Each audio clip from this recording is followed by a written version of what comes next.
Okay, तो आज के लेक्चर के अंदर हम पढ़ने वाले हैं कि एसक्यूएल के बारे में। ठीक है, तो एसक्यूएल के अंदर हम आज तक जो भी पढ़ रहे थे कि टेबल बनाना, उसके अंदर प्राइमरी की है, उसको फॉरेन की देना है, तो इसके जो भी प्रैक्टिकल होते हैं, ठीक है, वो कहाँ पे होते हैं वो मैं आज आज आपको बताने वाला हूँ। ठीक है, तो एसक्यूएल का फुल फॉर्म आपको पहले तो पता होना चाहिए भाई, स्ट्रक्चर क्वेरी लैंग्वेज। मतलब पहले से ही जो भी लैंग्वेज उन लोगों ने बनाई हो एक स्ट्रक्चर फॉर्मेट में, जिसको हम क्वेरी के थ्रू जो भी डेटा है उसको मैनिपुलेशन कर सकते हैं। ठीक है, फिर structure query language is a database.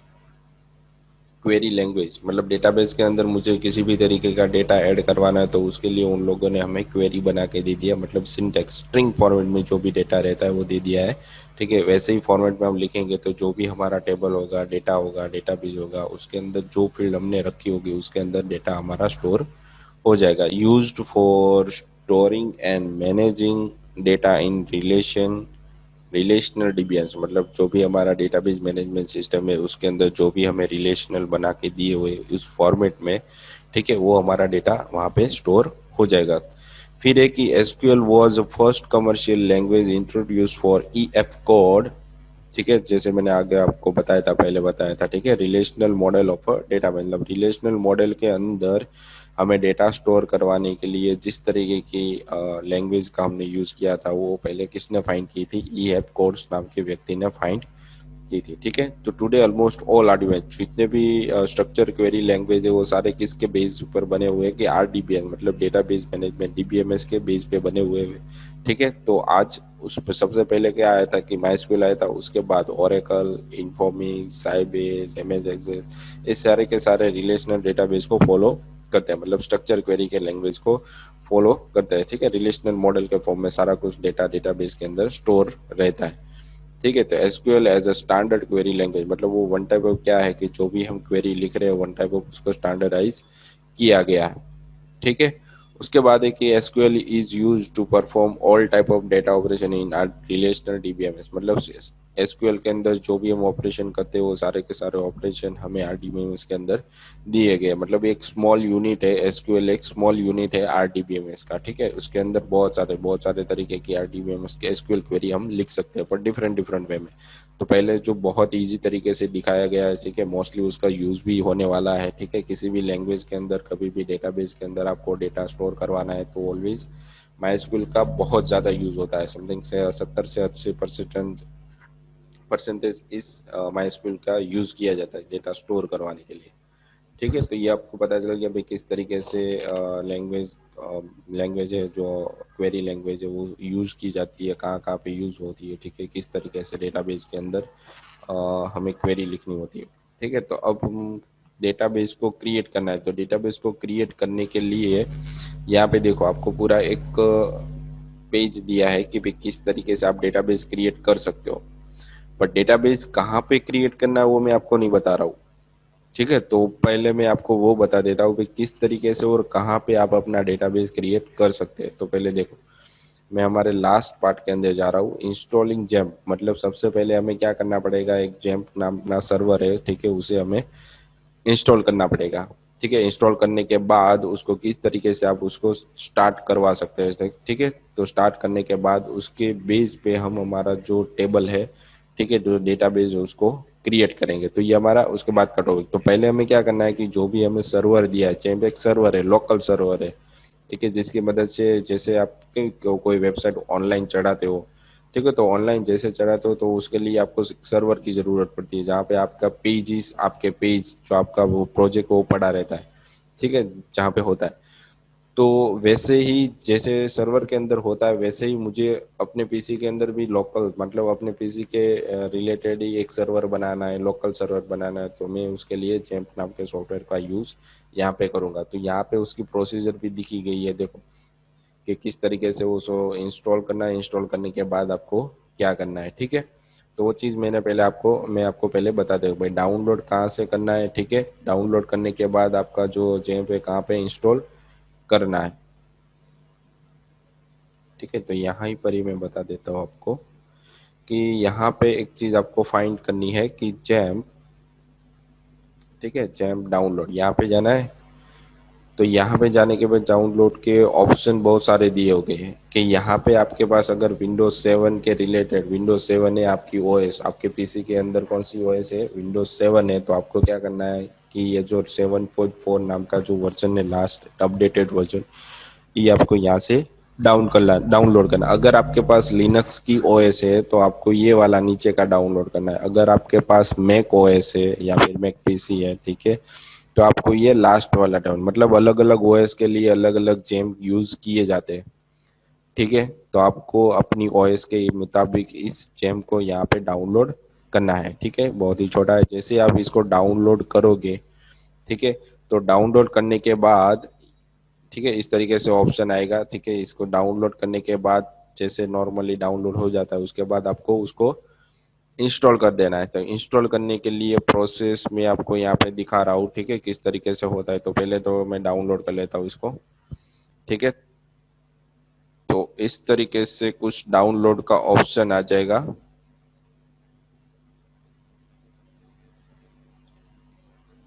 इस तरीके से डाउनलोड होता रहेगा, ठीक है। तो जैसे ही डाउनलोड हो जाएगा, मेरे पास आईडीएम, तो आपके पास आईडीएम नहीं होगा तो आपके ब्राउजर के अंदर वो ऑटोमेटिकली इंस्टॉल हो जाएगा। जैसे ही इंस्टॉल हो जाए,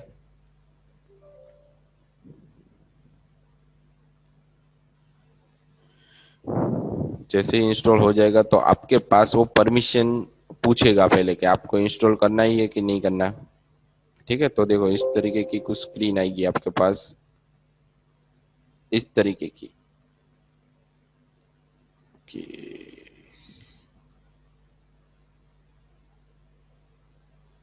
ओके, अभी यहाँ पे दिखाई नहीं दे रहा, ठीक है। मैं आपको वापस उसको दिखाता हूँ।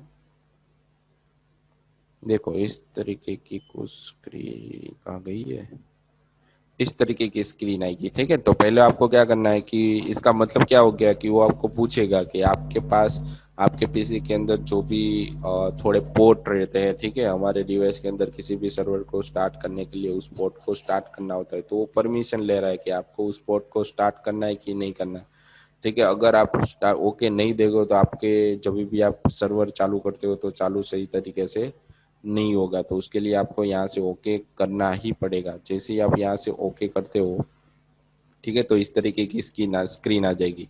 यहाँ पे आपको नेक्स्ट करना है, नेक्स्ट करना है, ठीक है। यहाँ पे कुछ भी नहीं करना, आपको नेक्स्ट कर देना है, ठीक है। तो जैसे आप नेक्स्ट करोगे तो मेरे में ऑलरेडी जेम्प इंस्टॉल ही है, तो आपको कहाँ पे जेम्प इंस्टॉल करना है, आपके सी ड्राइव के अंदर ही करना है, ठीक है। तो यहाँ पे आपके पास जैम्प, मेरे पास ऑलरेडी जैम्प है, तो आपके पास नहीं होगा। तो आपको जैसे ही यहाँ पे नेक्स्ट करोगे ना, तो वैसे ही नेक्स्ट नेक्स्ट नेक्स्ट करते जाओगे तो आपका जो जैम्प नाम का इंस्टॉल है ऑलरेडी इंस्टॉल हो जाएगा, ठीक है, सही तरीके से। जैसे ही इंस्टॉल हो जाए आपका जैम्प, उसके बाद आपको क्या करना है, ठीक है, उसके बाद आपको क्या करना है कि जो भी आपका जैम्प इंस्टॉल हुआ है उसको कहाँ से स्टार्ट करना है, ठीक है। तो इसको मैं यहाँ से बंद कर दे रहा हूँ, ठीक है। अब मैं आपको बता रहा हूँ कि कहाँ पे जाना है। जैसे ही आपका जैम्प इंस्टॉल हो जाए उसके बाद आपको जाना है आपके सी ड्राइव के अंदर। कहाँ पे जाना है आपको, सी ड्राइव के अंदर जाना है, ठीक है। सी ड्राइव के अंदर जैसे ही आपने जैम्प इंस्टॉल किया तो यहाँ पे देखो जैम्प नाम का एक फोल्डर बन गया होगा, ठीक है। इसके अंदर जाने के बाद आपको लास्ट में एक जैम्प कंट्रोल दिखेगा, ठीक है। जैसे आप इस पे डबल क्लिक करोगे तो आपको एक अलग से वो स्क्रीन देगा इस तरीके की कुछ, ठीक है। इसके अंदर मेरे पास दोनों अपाचे और स्माई स्कूल। तो अपाचे क्या हो गया, वन टाइप ऑफ हमारा एक सर्वर है, ठीक है। तो आपको पहले इस तरीके से दिखेगा कुछ, अच्छा हो इस तरीके से होगा, ठीक है। तो यहाँ से अपाचे वो आपका सर्वर है और माई स्कूल आपका डेटाबेस है, ठीक है। तो दोनों को इंटर रिलेटेड करने के लिए यहाँ पे दिया हुआ, हमें को और कुछ करना नहीं है। यहाँ पे इन दोनों को सिर्फ स्टार्ट करना है, ठीक है। तो जैसे इस पे स्टार्ट करोगे तो यहाँ पे देखो एक पोर्ट आ जाएगा, मतलब आपका जो जैम्प के अंदर अपाचे है वो सही से चल रहा है, ठीक है। अगर आपको यहाँ पे किसी भी तरीके का पोर्ट नहीं मिल रहा, मतलब आपके जैम्प के अंदर किसी भी तरीके की कोई प्रॉब्लम है, ठीक है, तो वापस आपको क्या करना है, जैम्प को कंट्रोल पैनल में से अनइंस्टॉल करने के बाद वापस उसको इंस्टॉल करना है, ठीक है। वापस यहाँ तक आना है और यहाँ से जो पोर्ट है उसको स्टार्ट करना है, ठीक है। वैसे ही आपको क्या करना है, यहाँ पे माई स्कूल को भी स्टार्ट करना है। जैसे स्टार्ट करोगे तो यहाँ पर भी इसको भी एक पोर्ट मिल जाएगा, ठीक है। अब जैसे ही ये चीज चालू हो जाए, ठीक है, रन हो जाए, फिर इसको आप बंद भी कर सकते हो। जब तक यहाँ से स्टॉप नहीं करते ना तब तक ये प्रोसीजर चालू ही रहती है।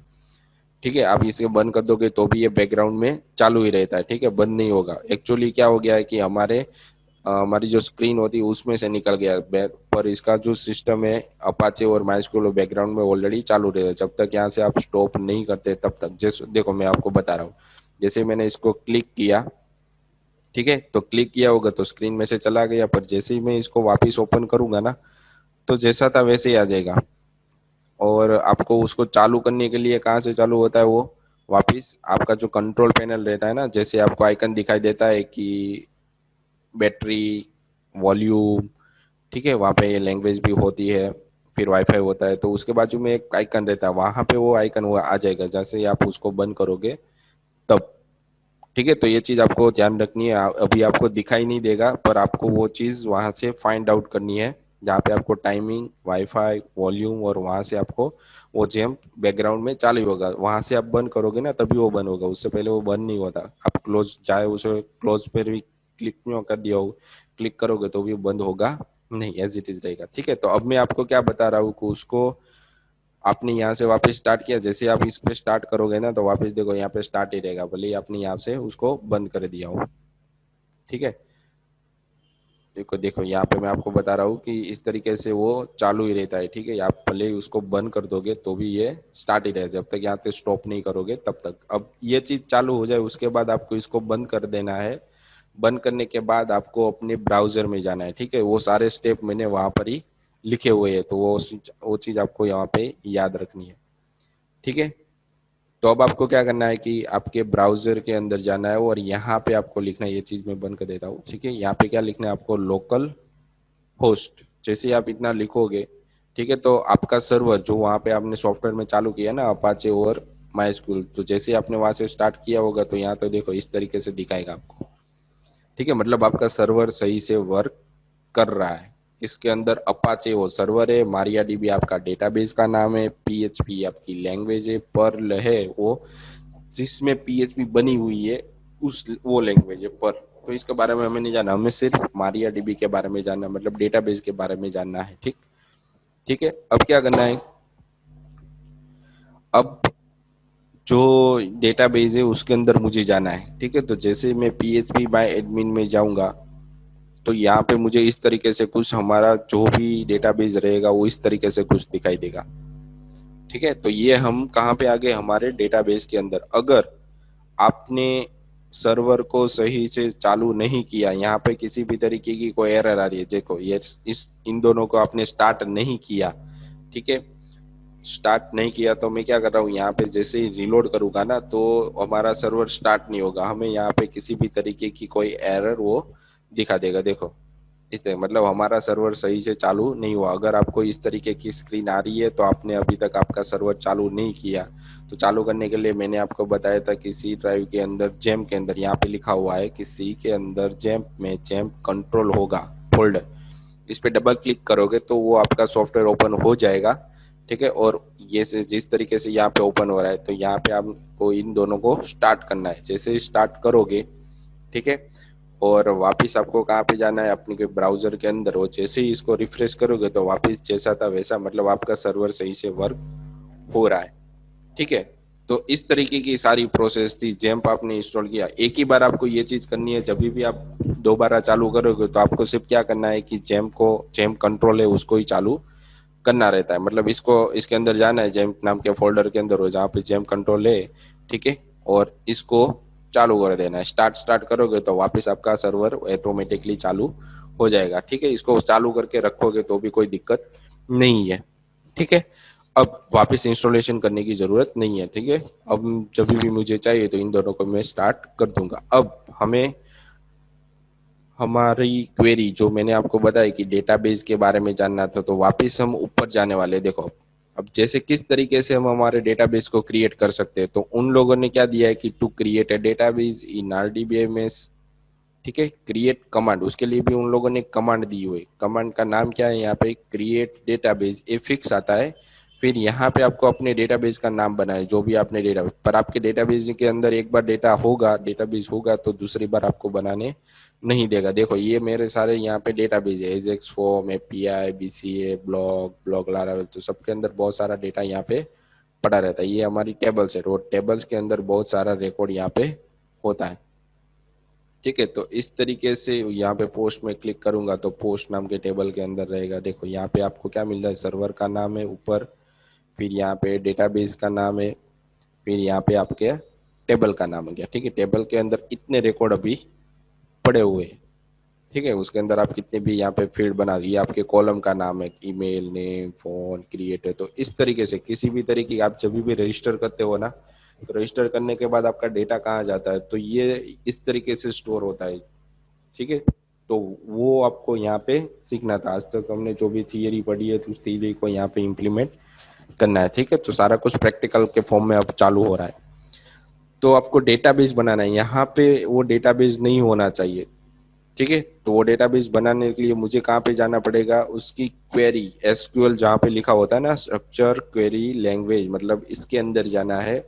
और वहाँ यहाँ पे आपको एक कमांड दिए, देखो आपको कौन सा डेटाबेस बनाना है, क्रिएट डेटाबेस कॉलेज। अगर आपके पास कॉलेज नाम का डेटाबेस है तो आपको याद रखना है कि यहाँ पे आपको बनाने नहीं देगा, एरर देगा। देखो मैं इस तरीके से लिखता हूँ क्रिएट, ठीक है, वो कमांड भी आपको दे रहा है साथ में, क्रिएट डेटाबेस।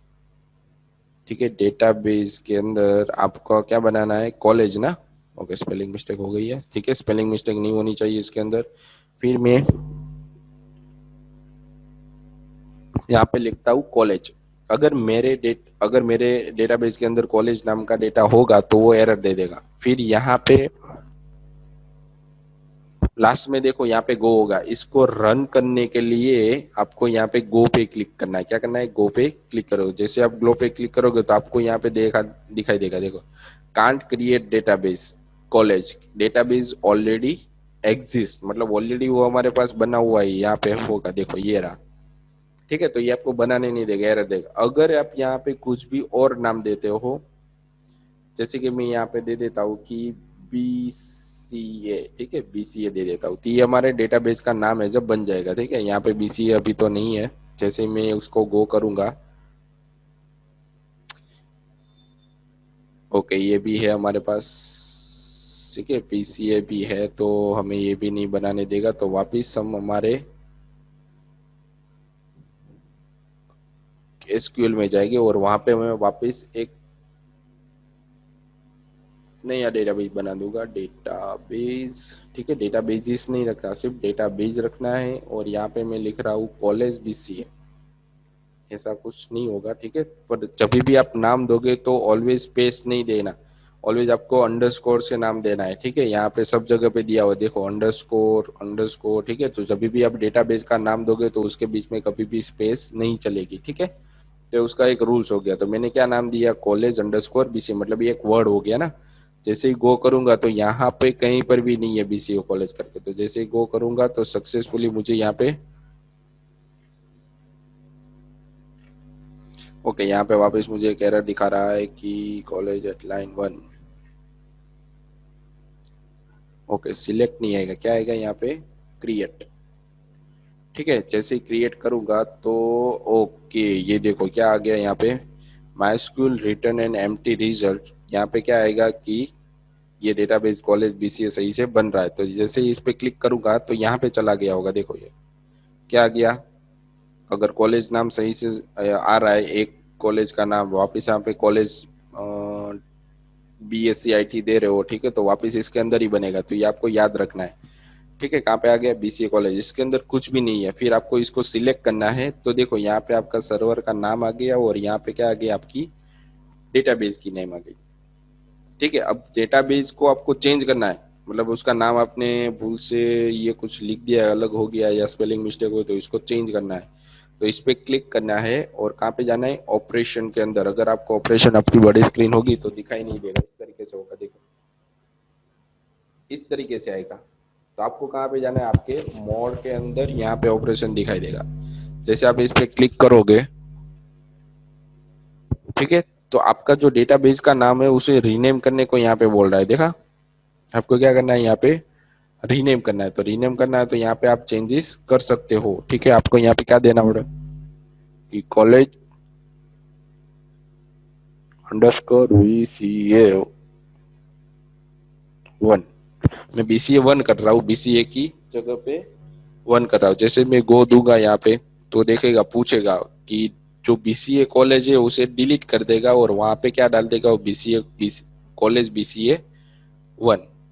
तो अब देखो यहाँ पे हमें क्या मिलेगा, BCA college college underscore BCA 1 college underscore BCA हमारा डिलीट हो जाएगा ऑटोमेटिकली, उसका रीनेम हो गया। वापस मुझे इसको चेंज करना है तो इस पे क्लिक करो, कहाँ पे जाओगे, ऑपरेशन के अंदर, यहाँ पे आपको क्या लिख देना है, जैसा था वैसा करना था तो कॉलेज अंडरस्कोर BCA। ठीक है, जैसे ही आप वो करोगे, ठीक है, तो आपका BCA 1 डिलीट हो जाएगा और उसकी जगह पे आ जाएगा कॉलेज। मतलब आप डेटाबेस का नाम कहीं से भी आपको बदलना है तो आपको ऑपरेशन के अंदर जाना पड़ेगा। ठीक है, अब आपको क्या करना है कि इसके अंदर बहुत सारी टेबल है। देखो ई कॉमर्स कोई अलग से हम प्रोजेक्ट देख रहे हैं तो उसके अंदर टेबल रहती है, उस टेबल के अंदर बहुत सारा रिकॉर्ड रहता है।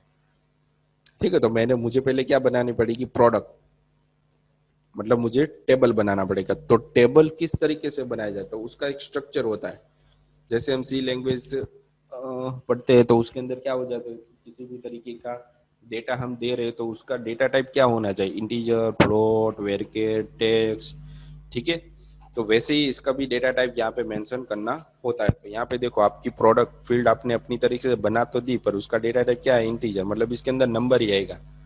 ठीक है, फिर प्रोडक्ट नेम होगा तो उसके अंदर आप क्या स्टोर करवा सकते हो, सिर्फ नंबर भी स्टोर करवा सकते हो और किसी का नाम भी यहाँ पे स्टोर करवा सकते हो। फिर प्रोडक्ट डिस्क्रिप्शन, तो वहाँ पे क्या लिया है, टेक्स्ट, मतलब बहुत सारा डेटा आप इसके अंदर एक साथ डाल सकते हो। वेरकर होगा तो मैक्सिमम कितने डेटा डाल सकते हो, कितने कैरेक्टर, 100 कैरेक्टर, 100 कैरेक्टर, मतलब जब तक आपने 150 कैरेक्टर डाल तो 100 कैरेक्टर तक ही वो एक्सेप्ट करेगा, उसके बाद करेगा नहीं। अगर आपको उसकी लेंथ बढ़ानी है तो यहाँ से आप 150 भी यहाँ पे कर सकते, कितनी भी जाए कर सकते हो वेरकर के अंदर।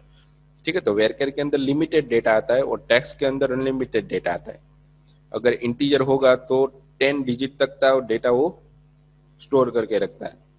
मतलब 1 2 3 4 है तो उसके अंदर 4 डिजिट है, फिर 1 2 3 1 2 3 5 है तो ये वापिस 4 हो गए। मतलब अलग अलग नंबर से आप डिजिट जितने भी हो गए तो 10 डिजिट, मतलब बहुत सारे रिकॉर्ड इसके अंदर आप स्टोर करवा सकते हो।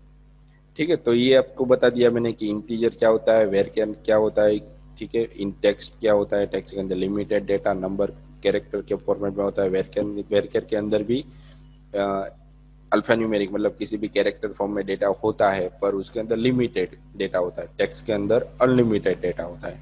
ठीक है, इसके अलावा भी हमारे पास बहुत सारे डेटा टाइप्स है। ठीक है, उसके बारे में हम पढ़े। पहले हम क्या बना लेते हैं कि हमारे जो कॉलेज है BCA उसके अंदर एक टेबल बना लेते हैं। तो टेबल बनाने के लिए वापस आपको कॉलेज BCA पर क्लिक करना है और वहां पे जाना है SQL पे। तो टेबल बनाने के लिए यहाँ पर भी वापस एक कमांड दिया है। देखो टेबल किस तरीके से बनाते हैं, तो create command also be use to create a table, मतलब क्रिएट कमांड की मदद से हम टेबल भी बना सकते हैं। Now when we create a table, जब हम क्रिएट टेबल बनाते हैं, we specify the detail of column, मतलब जो भी हम कॉलम बना रहे हैं, ठीक है, उसकी डिटेल देनी पड़ती है। मतलब उसका डेटा टाइप कौन सा है, उसका नेम कौन सा है।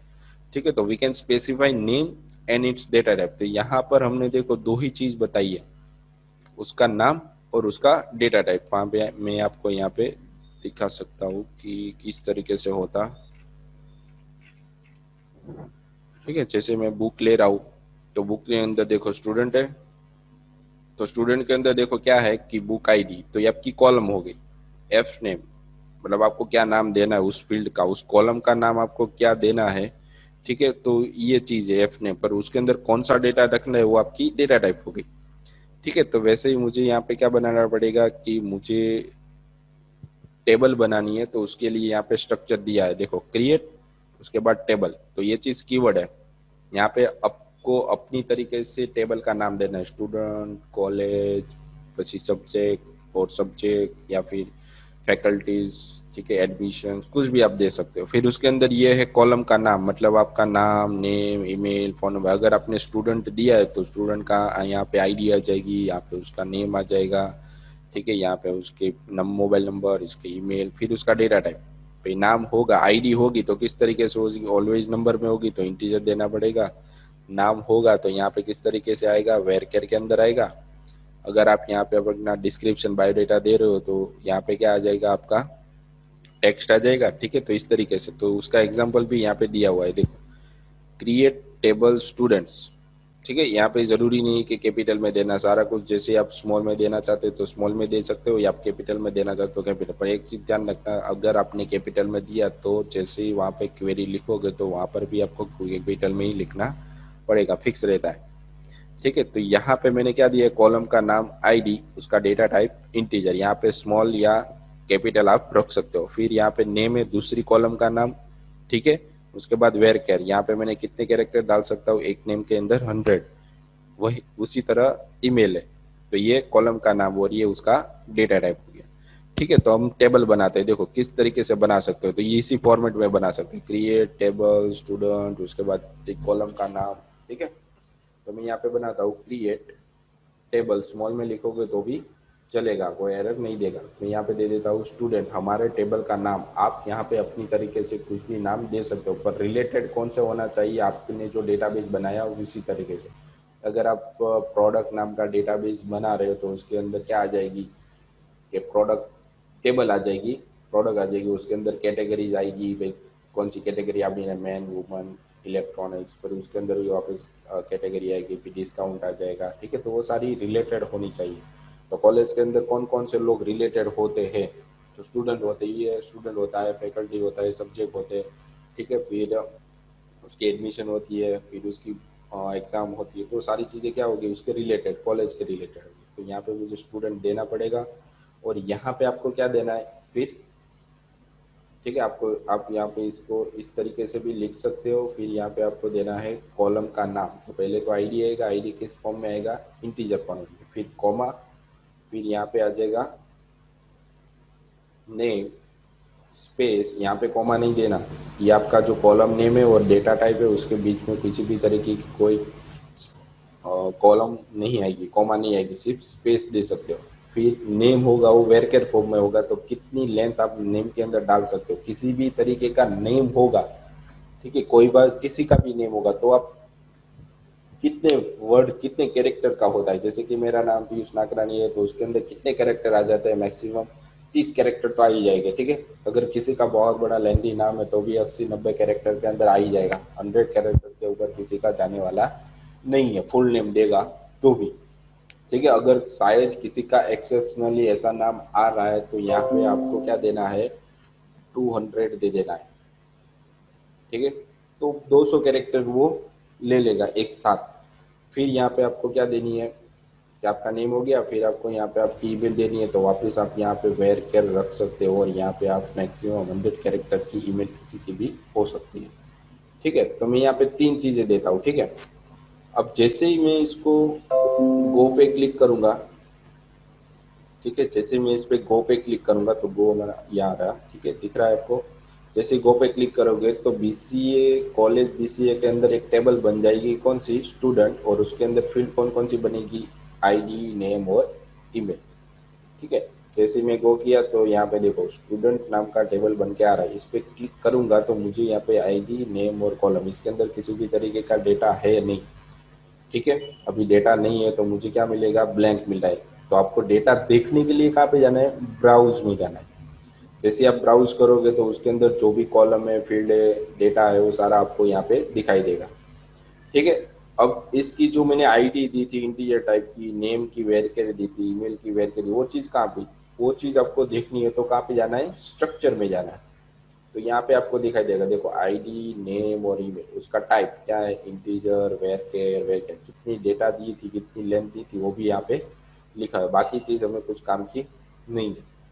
अगर बीसीए कॉलेज बीसीए के अंदर क्या दिया है कि आपकी स्पेलिंग मिस्टेक होगी किसी भी तरीके की, तो आपने ऑपरेशन में गए और वहाँ पे उसने डेटाबेस का नाम चेंज कर दिया। अगर आपके टेबल के अंदर मिस्टेक हो गई तो वापस आपको टेब स्टूडेंट पे क्लिक करना है, ऑपरेशन में जाना है, यहाँ पे आप अपना टेबल का नाम चेंज कर सकते हो। देखो रीनेम टू टेबल, यहाँ पे कुछ भी रखो और गो कर दो। ठीक है, जैसे ही सेव करोगे तो यहाँ पे ऑटोमेटिकली चेंज हो जाएगा। ठीक है, जैसे हमने डेटाबेस के अंदर किया। फिर टेबल पे जैसे ही क्लिक करूंगा तो जो भी डेटा है वो मुझे यहाँ पे मिल रहा है, तो आपको पता चल रहा है कि ब्राउज के अंदर मुझे डेटा मिलेगा कॉलम और डेटा रो के फॉर्मेट में, स्ट्रक्चर के अंदर मुझे वो कौन सा डेटा टाइप है दिया हुआ है तो मुझे मिलेगा। ठीक है, इस एसक्यूएल के अंदर आप क्वेरी लिख सकते हो। ठीक है, सर्च, इंसर्ट और एक्सपोर्ट इसके बारे में अभी नहीं बताएंगे, जैसे जैसे आगे बढ़ रहा हूँ ठीक है वैसे दिखाऊंगा मैं। ठीक है, तो ऑपरेशन के अंदर एक चीज तो आपको पता ही चली गई है। अब क्या करना है कि स्ट्रक्चर के अंदर मुझे ये ईमेल है ना, नेम है ईमेल है, उसका नाम थोड़ा डिफरेंट रखना था। ये नेम मुझे ऐसे दे दिया, सबका नाम होगा। तो उसको चेंज करने के लिए आपको क्या करना है, इस पे क्लिक करना है और यहाँ पे चेंज करना है।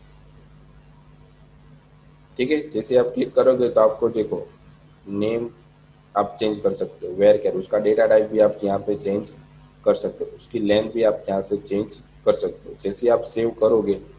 ठीक है, जैसे मैं यहाँ पे नेम वन दे देता हूँ, उसका डेटा टाइप यहाँ पे मैं टेक्स्ट दे देता हूँ, यहाँ पे उसकी लेंथ में 2001 का देता हूँ। तो जैसे ही सेव करूंगा तो देखो इसका डेटा टाइप पूरा चेंज हो गया, नेम क्या हो गई इसकी, नेम की जगह नेम वन हो गया। ठीक है, तो मुझे कोई पर्टिकुलर फील्ड को भी चेंज करना होगा। ठीक है, तो मुझे कहाँ पे जाना है, उस स्ट्रक्चर के अंदर जिसको भी मुझे चेंज करना है उस पर क्लिक करना है और यहाँ पे चेंज पे जाना है। ठीक है, तो जैसे ही चेंज करूंगा तो मुझे वापस ऑप्शन दे देगा। ठीक है, जैसा था वैसा मैं अभी मैंने जैसे उसको बनाया था वैसे ही मैं उसको वापस सेट कर देता हूँ, वेयर कैर यहाँ पे उसकी लेंथ दे देता हूँ 100। ठीक है, जैसे ही सेव करूंगा तो वापस जैसा था वैसा हमें स्ट्रक्चर के फॉर्मेट में दिखाई देगा। अगर आपको इस कॉलम को हटाना है आपको तो क्या कर देना है, ड्रॉप। जैसे ही आप ड्रॉप करोगे तो पूछेगा आर यू श्योर, मतलब आप जैसे ओके दोगे, कैंसिल दोगे तो कुछ नहीं डिलीट होगा, जैसा था वैसा रहेगा। जैसे आप ओके पे क्लिक करोगे तो ऑटोमेटिकली क्या हो जाएगा, वो आपका टेबल मतलब वो कॉलम ही हट जाएगी, निकल जाएगी पूरी। फिर आप उसको कभी भी यूज नहीं कर सकते। तो मैं आपको बता दूँ किस तरीके से ड्रॉप करते हैं। जैसे आपने ड्रॉप किया तो ब्राउजर में जाओगे तो आपके पास दो ही कॉलम बच जाएगी, आईडी और ईमेल। ठीक है, अब आपको क्या करना है कि इसके अंदर और फील्ड ऐड करनी है। तो वापस आपको स्ट्रक्चर के अंदर ही जाना है। स्ट्रक्चर के अंदर आपको लास्ट में यहाँ पे दिखाया होगा, देखो एक फील्ड आपको ऐड करनी है किसके बाद, तो कि ईमेल के बाद या ईमेल से पहले। ठीक है, तो यहाँ पे दिखाया हुआ है कि आफ्टर आईडी, तो आईडी के बाद आपको दिखाएगा, मतलब इसके बाद वो इंसर्ट कर देगा। जैसे ही आप गो करोगे ना तो यहाँ पे आपको जो भी फील्ड ऐड करनी है ना उसका डेटा यहाँ पे वापस देना है।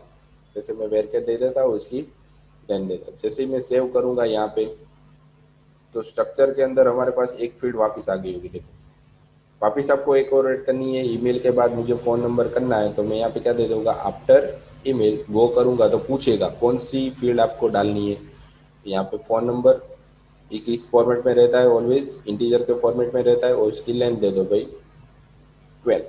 जैसे ही सेव करोगे तो वापस यहाँ पे एक और फील्ड ऐड हो गई होगी। देखो फोन उसकी इंटीजर है। ठीक है, तो यहाँ से आप किसी भी तरीके की कॉलम, जो जैसे ही ब्राउजर में जाओगे तो आपके पास चार कॉलम हो गई, आईडी नेम ईमेल, फोन, जितनी भी ऐड करनी हो बाद में भी ऐड करवा सकते हो, स्टार्टिंग में ऐड करवा सकते हो, डिलीट भी आप करवा सकते हो। ठीक है, अभी तक हमने इसके अंदर किसी भी तरीके का डेटा इंसर्ट नहीं किया। ठीक है, तो डेटा इंसर्ट किया ही नहीं है तो यहाँ पे हमें किसी भी तरीके का डेटा मिलने वाला भी नहीं है। ठीक है, तो हमें उसको क्या करना है कि डेटा इंसर्ट करवाना है। ठीक है, तो इंसर्ट करवाने के लिए उसकी यहाँ पे क्वेरी रहती है कि किस फील्ड के अंदर, देखो यहाँ पे जैसे एसक्यूएल में जाओगे। ठीक है, आपको क्या करना है, पहले तो स्टूडेंट वाले टेबल में जाना है, मतलब यहाँ से भी आप क्लिक कर सकते हो। ठीक है, इस बीसीए कॉलेज बीसीए के अंदर स्टूडेंट पे भी क्लिक करोगे तो डेटा होगा तो मिल जाएगा। उसके बाद आपको इसके अंदर इंसर्ट करवाना है तो आपको कहाँ पे जाना होगा, एसक्यूएल के अंदर। तो यहाँ पे आपको साइड में देखो कितनी कॉलम है, उस कॉलम का नाम क्या है वो आपको दिखाई देगा।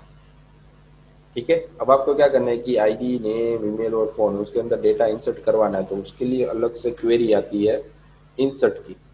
तो ये क्वेरी मैं आपको यहाँ पे बता रहा हूँ, इंसर्ट इनटू, ये कीवर्ड है फिक्स है, ये हम चेंज नहीं कर सकते। किसके अंदर ऐड करवाना है, तो स्टूडेंट्स नाम के टेबल के अंदर। तो मुझे यहाँ पे टेबल का नाम लिखना पड़ेगा, अगर आपने वहाँ पे स्मॉल में लिखा है तो स्मॉल में लिखना है, कैपिटल होगा तो कैपिटल में लिखना है। ठीक है, फिर पैरेंथेसिस बनाने, उसके बाद यहाँ पे वैल्यूज लिखना है। ठीक है, इस तरीके से। अब जो भी यहाँ पे फील्ड है आपको, जिस फील्ड के अंदर डेटा इंसर्ट करवाना है उस फील्ड का यहाँ पे आपको नाम लिखना है, पर किस फॉर्म में लिखना है, ये बैकवर्ड कोड में। किस फॉर्म में?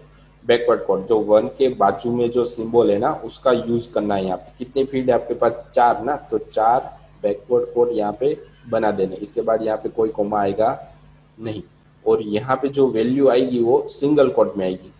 सिंगल कोट मतलब एंटर के बाजू में जो कीवर्ड है हमारे पास, ठीक है, की है, उसको यूज करना है यहाँ पे। तो चार डेटा मेरे पास है, तो चार सिंगल कोट में यहाँ पे यूज कर रहा हूँ। तो पहले मुझे कंस में डेटा ऐड करवाना है इंसर्ट के अंदर, तो मुझे यहाँ पे लिखना पड़ेगा आईडी। उसके बाद नेम है, तो यहाँ पे मुझे लिखना पड़ेगा नेम। यहाँ पे उसके बाद ईमेल, तो यहाँ पे लिखना पड़ेगा ईमेल। ये फॉर्मेट आपको पता होना चाहिए भाई, इस तरीके से आप लिख सकते हो इसके अंदर। यहाँ पे जो नाम लिखा है, फोन लिखा है, तो यहीं पर ही फोन होना चाहिए। यहाँ पर ईमेल है तो यहाँ पे, अगर इसके अंदर आपने वापस गड़बड़ी कर दी तो डेटा इंसर्ट सक्सेसफुली नहीं होगा। ठीक है, तो आईडी में क्या दे रहा हूँ, अब पहला रिकॉर्ड में इंसर्ट कर रहा हूँ तो मैं यहाँ पे 1 दे रहा हूँ। फिर स्टूडेंट का नाम मैं दे रहा हूँ मुकेश। ठीक है, सारा कुछ सिंगल कोट के अंदर। ईमेल है तीसरे नंबर पर, तो यहाँ पर भी आपके पास तीसरे नंबर में ईमेल ही डालना पड़ेगा, तो ही वो ईमेल के अंदर ईमेल डालेगा, वरना उल्टा चुल्टा हो जाएगा। ठीक है, तो यहाँ मैं डाल देता हूँ mukesh@gmail.com। फिर यहाँ पे आपको फ़ोन नंबर डालना है। ठीक है, तो ये आपकी क्वेरी बन गई। जैसे ही आप यहाँ पे गो करोगे तो आपकी ब्राउज़र के अंदर एक रिकॉर्ड ऐड है, हो गया होगा। देखो, अब ब्राउज़र में जाना है, जैसे क्लिक करोगे तो यहाँ पे देखो ऐड डेटा आ गया आपके पास, जो भी आपने वहाँ पे डाला था। वन मुकेश, मुकेश@gmail, इसका यहाँ पे फ़ोन नंबर आ गया। तो फ़ोन नंबर हमने डाला था वो सही तरीके से नहीं आ रहा है। ठीक है, तो आपको उसका स्ट्रक्चर बदलना पड़ेगा। तो वापस कहाँ पे जाओगे? स्ट्रक्चर के अंदर, वहाँ पे इसके जो आईडी दी थी वहाँ पे आपको क्या करना है? चेंज। ठीक है, इंटीजर की जगह आपको क्या कर देना है? यहाँ पे वेर केयर कर देना है, और लेंथ तो इसके सही है ही। जैसे ही सेव करोगे और ब्राउजर में जाना है। ठीक है, अब नया रिकॉर्ड हम इसके अंदर ऐड करते हैं। देखो, वापस एक रिकॉर्ड, तो वापस एसक्यूएल में गए, वापस मैंने यहाँ पे क्या लिखा? क्वेरी लिख रहा हूँ, इंसर्ट इनटू स्टूडेंट्स। यहाँ पे मैं फील्ड का नाम, यहाँ पे वैल्यूज, ठीक है, वैल्यूज लिखना है, वैल्यू नहीं लिखनी। फिर यहाँ पे जो भी आपको फील्ड फील्ड का नाम जो भी लिखना है वो बैकवर्ड कोड में लिखना होता है। चार फील्ड है हमारे पास, तो चार बैकवर्ड कोड आ गए। उसके अंदर वैल्यू डालनी है तो सारे सिंगल कोड के अंदर आ जाएगी। ठीक है, यहाँ पे आपको देनी है आईडी, यहाँ पे आ जाएगी नेम, यहाँ पे ईमेल, और यहाँ पे फोन। फिर यहाँ पे मैं दे रहा हूँ 2 नंबर का डेटा। ठीक है, यहाँ पे मैं दे रहा हूँ हर्ष, यहाँ पे मैं दे रहा हूँ hers@gmail.com। यहाँ पे उसका मैं फ़ोन नंबर डाल रहा हूँ। ठीक है, तो ठीक है, हो गया। अब जैसे मैं इसको सेव करूँगा तो हमारा डेटा सक्सेसफुली सेव हो गया। और पिछली बार फ़ोन नंबर सही नहीं आ रहा था, इस बार सही से आएगा, देखो। ठीक है, तो इस तरीके से आप डेटा को, जितने भी डेटा इंसर्ट करवाने हो प्रैक्टिस के तरीके से, तो आप इसको इंसर्ट यहाँ से करवा सकते हो। ठीक है, तो इस तरीके से हम डेटा टेबल बनाए, जेम को इंस्टॉल किया, टेबल किस तरीके से बनती है, डेटाबेस किस तरीके से बनाया जाता है। ठीक है, उसके अंदर किस तरीके से उसको चेंज किया जाता है, स्ट्रक्चर क्या होता है, ब्राउज़र क्या होता है। ठीक है, तो इसके बारे में आपको प्रैक्टिस करती रहनी है ताकि आपको इसके बारे में और ज़्यादा पता चले। ठीक है, तो आपको क्या बनाना है? आपको अपनी तरीके से किसी भी तरीके का कोई डेटाबेस बनाना है, उसके अंदर टेबल बनानी है, और उसके अंदर कोई टेबल बनाने के बाद इसे उसके अंदर इंसर्ट करना है। ठीक है, तो ये चीज़ थी। आप जितनी इसके अंदर प्रैक्टिस करोगे तो आपको डेवलपिंग जब भी आप करोगे ना, तो ये बहुत ही आपको काम आएगा। ये चीज़ आपको वहाँ पे सीखनी नहीं पड़ेगी, डायरेक्टली आप उसका पता चल जाएगा भाई डेटाबेस क्या होता है, किस तरीके से स्टोर करवा सकते हैं डेटा को, कौन सी क्वेरी लगानी होती है। ठीक है, तो ये सारी चीज़ें आपको यहाँ से समझ में आ जाएगी। इसके बारे में और हम डिटेल में पढ़ेंगे पर नेक्स्ट लेक्चर के अंदर। आज के लेक्चर के अंदर आपको क्या करना है कि जैम को इंस्टॉल करने के बाद डेटाबेस बनाना है, टेबल बनाना है, उसको चेंजेस करवाने हैं, उसके अंदर डेटा ऐड करवाने हैं, उसको किस तरीके से चेंज कर सकते हो यहाँ पे किसी भी फील्ड को।